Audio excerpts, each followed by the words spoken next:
सगळ्यांना नमस्कार। एक रसायनमुक्त घर आपण करायचं असं ठरवलं तर सगळ्यात सोपी गोष्ट आणि जी आपण घरी करू शकतो ती म्हणजे अशा फळांच्या सालींपासून बनणारं बायो एन्झाईम, जे आपण घरी फरशी पुसायला वापरू शकतो, भांडी धुवायला वापरू शकतो, टॉयलेट क्लीनर म्हणून वापरू शकतो। असंख्य उपयोग याचे आहेत। तर हे आज आपण शिकणार आहोत। त्याच्यासाठी 3 गोष्टी फक्त लागणार आहेत। आपल्याला सिट्रस फळ जे असतं, लिंबू, संत्र किंवा मोसंब, त्याचं आपण साल घ्यायचं। ते क्लिनिंग साठी चांगलं असतं, वासही छान येतो। आपण कुठल्याही फळांच्या सालींचं करू शकतो, पण आता मी हे तुम्हाला मोसंब्याच्या सालींचं दाखवते। गूळ आहे, साधं पाणी आहे, स्वच्छ पाणी, आणि प्लास्टिकची स्वच्छ बाटली। स्वच्छ शब्दावर मी जोर देते मुद्दाम। खराब असलेली बाटली आपण घेतली तर त्याच्यामध्ये आपण जे बायो एन्झाईम करू त्याच्यामध्ये फंगस वगैरे येऊ शकतं आणि ते खराब होऊ शकतं। त्यामुळे स्वच्छ बाटली धुतलेली घ्यायची आहे। आणि प्लास्टिकची हवी, याच्यामध्ये गॅस तयार होतो, त्यामुळे कुठल्याही प्रकारची काचेची किंवा मेटलची बाटली आपण घ्यायची नाहीये। दुसरं म्हणजे प्लास्टिकच्या बाटलीचं झाकण हे अतिशय घट्ट हवं। तर पेप्सी, थम्सअप अशा टाईपच्या ज्या बाटल्या असतात किंवा आपल्या पाण्याच्या ज्या बाटल्या येतात त्या घेऊ शकतो। 5 लिटरचे कॅनही घेऊ शकतो। घरी जर आपल्याकडे प्लास्टिकच्या बरण्या असतात ज्या घट्ट झाकणाच्या असतात तर त्याही आपण वापरू शकतो। तर कुठल्याही प्रकारची प्लास्टिकची घट्ट झाकणाची बरणी। आता प्रमाण काय घ्यायचं हे खूप महत्त्वाचं आहे। आपण जेवढी सालं घेऊ तर 300 ग्रॅम सालं असतील तर 100 ग्रॅम गूळ आणि 1 लिटर पाणी असं ते प्रमाण आहे। म्हणजे 3:1:10 असा तो रेशो आहे। आणि जेव्हा 300 ग्रॅम सालं, 100 ग्रॅम गूळ आणि 1 लिटर पाणी असतं तर आपण बाटली किंवा जो कंटेनर घेऊ तो दुप्पट घ्यायचा आकाराचा। का तर सगळ्या वस्तू जेव्हा आपल्या भरल्या जातील तेव्हा वरती आपल्याला थोडीशी रिकामी जागा हवी। हे केलेलं बायो एन्झाईम तुम्हाला दाखवेन। तर इथे पाहाल सालं आहेत, बायो एन्झाईम साठीचं घातलेलं पाणी, आणि वरती मी हा भाग मोकळा ठेवलाय। हा कशासाठी? तर तयार होत असताना एन्झाईम आपल्याकडे इथे गॅस तयार होणार आहे, त्याच्यासाठी आपल्याला ही जागा हवी। त्यामुळे काठोकाठ भरायचं नाही। 1 लिटर पाणी असेल तर दुप्पट मोठी तरी बाटली आपल्याला घ्यायची। आता कृती काय आहे? तर कृती अगदी सोपी आहे। आपण ही जी सालं आहेत तर ती छोटे, थोडे लहान तोंडाची बाटली असेल तर लहान तुकडे असे आपण हे सगळे यामध्ये घालून घ्यायचे। त्याच्यासोबत आपण संपूर्ण तुकडे घालून घ्यायचे। सालं घातलीये, त्याच्यामध्ये आपण पाणी पण घालून घेतलं आणि आपण जो गूळ घेतलेला मापाने तर तो आपण गूळ घातला। आता हे घालून झाल्यावरती आपल्याला काम एकच करायचं आहे, झाकण घट्ट बंद करायचं आहे। हे झाकण बंद करून आपण अजिबात हे उन्हात ठेवायचं नाहीये, सावलीच्या जागी आपण हे ठेवायचंय। हे आपल्याला 3 महिने ठेवावं लागणार आहे। हे तयार होणार आहे, ते बायो एन्झाईम तयार होणार आहे। तयार झाल्यावर कसं दिसतं? तर अतिशय सुंदर ट्रान्सपरंट असं लिक्विड तयार झालेलं दिसेल। ह्याला छान वास येतो। हे आपण जेव्हा वापरायचं असतं तेव्हा 1 टोपण म्हणजे साधारण 5 ते 10 ml 1 लिटर पाण्यासाठी घालून आपण फरशी पुसायला वापरू शकतो। आता 3 महिने आपल्याला थोडं काम करावं लागणार आहे। ते म्हणजे असं की दररोज आपण या बाटलीचं झाकण हलकं असं उघडायचं आहे आणि बंद करायचं आहे। आपण संपूर्ण झाकण काढायची गरज नाही, हलकं झाकण लूज करायचं आणि बंद करायचं। हे का? तर पहिले 8 ते 10 दिवस ह्याच्यामध्ये गॅस तयार होणार आहे, तो गॅस काढून टाकायला पाहिजे।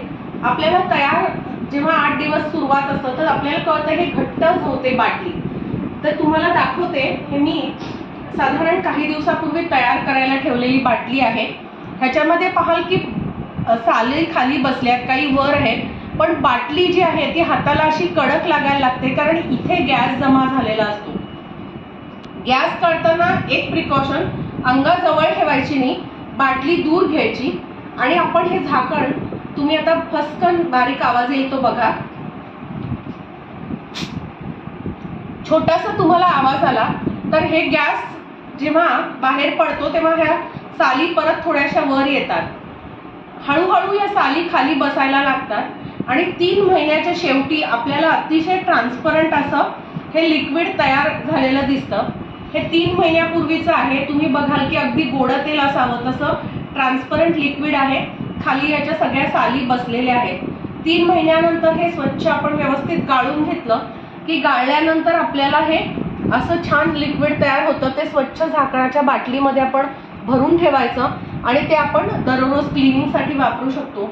इव्हन अगदी आपण ड्रेनेक्स म्हणून ज्या गोष्टी वापरतो त्याच्याऐवजी सुद्धा जर आपल्याला बेसिनचं खराब वाटलं तर आपण हे एक छोटी वाटी किंवा एक भांडभर डायरेक्टली आपण त्याच्यामध्ये घालू शकतो, जेणेकरून आपल्याला तो जो चॅनल आहे तोही स्वच्छ होईल आणि बेसिन आपलं तुंबणार नाही. याबरोबरच आपण वेगवेगळ्या फुलांचं सुद्धा करू शकतो. हे मोगऱ्याच्या फुलांचं एन्झाईम आहे करायला ठेवलेलं. त्याच्यानंतर आपल्याकडे कोरफड असेल तर ही कोरफड सुद्धा आपण त्याचं घातले एन्झाईम करू शकतो. ही कोरफड पूर्ण आता ती डिकम्पोज झालेली आहे आणि अतिशय छान रंगाचं हे दिसतंय. तर ह्या गोष्टी आपण जसं क्लिनिंग एजंट म्हणून वापरू शकतो तसं आपण बागेमध्ये वापरू शकतो. बागेमध्ये आपण खत म्हणून वापरू शकतो.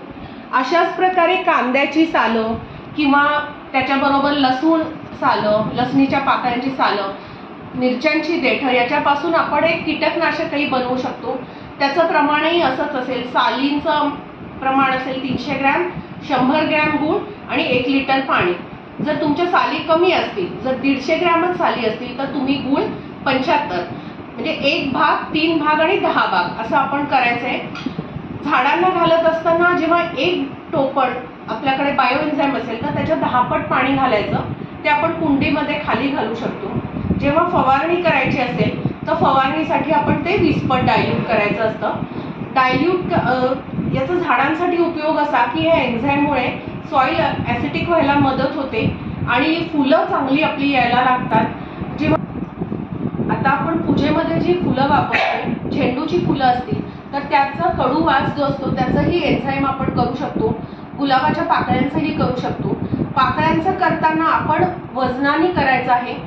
जर आपण वाटीने फुलं मोजून घेतली तर 3 वाटी फुलांना 1 वाटी गूळ हा खूप जास्त प्रमाण होईल. फर्मेंटेशन जास्त होईल, त्यामुळे गॅस जास्त तयार होईल. तर आपण पहिल्यांदा करताना जर कुठून मोजून आपल्याला घेता आली तर आपण ती करावी. साधारण 6 ते 7 वाट्या आपल्याला जर फुलं असतील तर 1 वाटी गूळ असं साधारण प्रमाण होतं ते.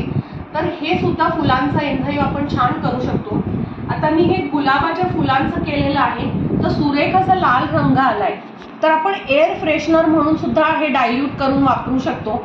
1 लिटर पाण्यामध्ये 5 ते 10 ml जास्तीत जास्त आपण घालून एअर फ्रेशनरचा वापर करू शकतो.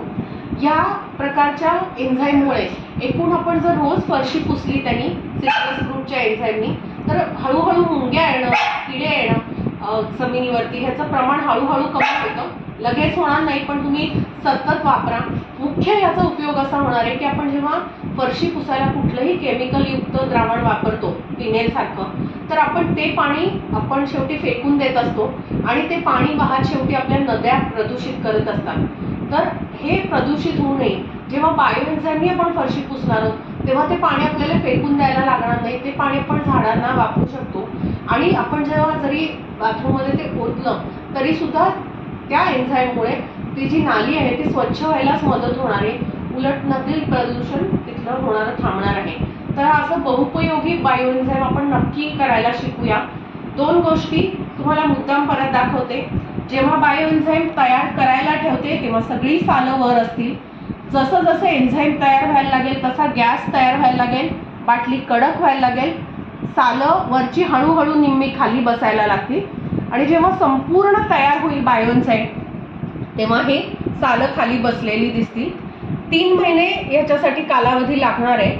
पण पुढच्या वेळेस जेव्हा तुम्ही कराल तेव्हा हे तयार झालेलं एन्झाईम थोडं कल्चर म्हणून जर आपण वापरलं तर आपलं पुढचं एन्झाईम 90 दिवसाच्या ऐवजी म्हणजे 3 महिन्याच्या ऐवजी 1.5 महिन्यामध्ये होऊ शकतं. नक्की करून बघा. ताई, आपण आता हे तयार करतोय तर तयार करताना हे रोज उघडलंच पाहिजे का हे झाकण? हां, हे झाकण रोज आपल्याला उघडायला लागेल. पहिले 8 दिवस दररोज, मग साधारण आपल्याला 2-3 दिवसांनी एकदा. हे का उघडायचं? हे जेव्हा तयार होईल ना तर ह्या जो आपण जागा ठेवली रिकामी त्याच्यामध्ये गॅस तयार होणार आहे. तर तो जर काढला नाही तर ही बाटली म्हणजे भरू शकते गॅसने आणि जोरात बर्स्ट होऊ शकतं. हा. जसं आपलं थम्सअप वगैरे बाहेर येतं ना, हो. तसं हे एकदम फसफसून बाहेर येऊ शकतं. म्हणून आपल्याला आणि तो गॅस आतमध्येच राहायला हवाय, तरच आपलं हे छान तयार होणार आहे. तर आपण हे करताना अलगद आपण रोज हे फक्त असं झाकण उघडायचं. पहिले 8-10 दिवस रोज उघडायचं. नंतर आपल्याला 1 दिवसाआड असं आणि साधारण 1-1.5 महिन्यांनी लक्षात येईल की खूप कमी झालाय गॅस तयार होणं. मग 3-4 दिवसांनी असं उघडत आणि शेवटी पूर्ण तयार होईल तेव्हा गॅस होणं बंद होईल. म्हणजे झाकण उघडलं की अजिबात आवाज येणार नाही आणि साली पूर्ण खाली बसल्या असतील. छान. ताई, आपण अजून कशासाठी वापरू शकतो? याचा उपयोग कशासाठी होऊ शकतो? एकतर आपण फरशी पुसायला घेणार. हो. त्याच्या व्यतिरिक्त आपण झाडांना खत म्हणून सुद्धा याचा वापर करतो. अजून एक म्हणजे जेव्हा आपलं बोरचं पाणी असतं ना, तेव्हा आपले स्टीलचे नळ वगैरे असे पांढरे पडलेले दिसतात. हा. तर थोडं बायो एन्झाईम घ्यायचं, ते डायल्यूट करायचं. त्याच्याबरोबर थोडंसं खायचं मीठ आणि खायचा सोडा हे लावून ठेवलं तर 2 मिनिटांमध्ये चकचकीत नळ होतात. तसंच जेव्हा शेगडी करपते आपली स्टीलची, हा. तर तेव्हा शेगडीला सुद्धा आपण हे लावून ठेवलं तर आपल्याला छान स्वच्छ परत चमकायला लागतात गोष्टी. 4. आणि ताई, आपण गाळून झाल्यानंतर यामध्ये साली ज्या उरतील त्याचं काय करायचं? हे बघ, ह्या साली ज्या आहेत ना, त्या फेकायची गरज नसते. त्या आपण परत घासायला वापरू शकतो. म्हणजे भांड्यांसाठी आपण ह्या साली, थोडं मीठ आणि थोडा सोडा किंवा त्याच्याबरोबर जर आपण रिठा पावडर घातली, शिककाई पावडर घातली तर अतिशय छान आपल्याला भांडी घासायला ते होऊ शकतं. किंवा जर आपण घरी खत तयार करत असू कंपोस्ट, तर त्याच्यामध्ये हे घालू शकतो. नाही तर प्रत्येक कुंडीत 1-1 चमचा जरी खुरपून घातलं, त्याचं हळूहळू विघटन होऊन ते कुंडीला खत म्हणून मिळू शकेल. फेकायची काहीच गरज नाही. 4. संत्रा आणि मोसंबी सोडून अजून कशाचं आपण बनवू शकतो? आपण कुठल्याही फळांच्या सालीचं करू शकतो. आपण जसं पपईच्या सालीचं करू शकतो. डाळिंबाच्या सालीचं केलं तर अतिशय छान रंग लाल येतो. आता हे जर तू पाहिलंस ना, हे तर आपल्या मोगऱ्याची फुलं असतात ना, त्याचं केलंय. तर मोगऱ्याच्या फुलांचं सुंदर वासाचं तयार होतं. आपल्याला गुलाबाच्या लाल फुलांचं सुद्धा हे करता येतं. तर ते आपण एअर फ्रेशनर म्हणून वापरू शकतो, कारण त्याला छान सुगंध आहे. तर फरशी पुसलं तरी सुद्धा वापरू शकतो, त्याचाही आपल्याला छान सुगंध येणार आहे. खरं तर आपण कुठल्याही सालींचा, अगदी बीटच्या साली असतील त्याचं सुद्धा करू शकतो, जे आपण खत म्हणून सहजच झाडांना वापरू शकतो. 4. आता आपण बायो एन्झाईम शिकलो, तर नक्की करून बघणार ना आता हे? हो, नक्कीच. मी प्रयत्न करेन. आणि आता आपण फिनाईल वापरतोय, त्याच्यापेक्षा हे वापरायला मला खूप आवडेल पण. नक्की करून बघ आणि मला सांग. हो.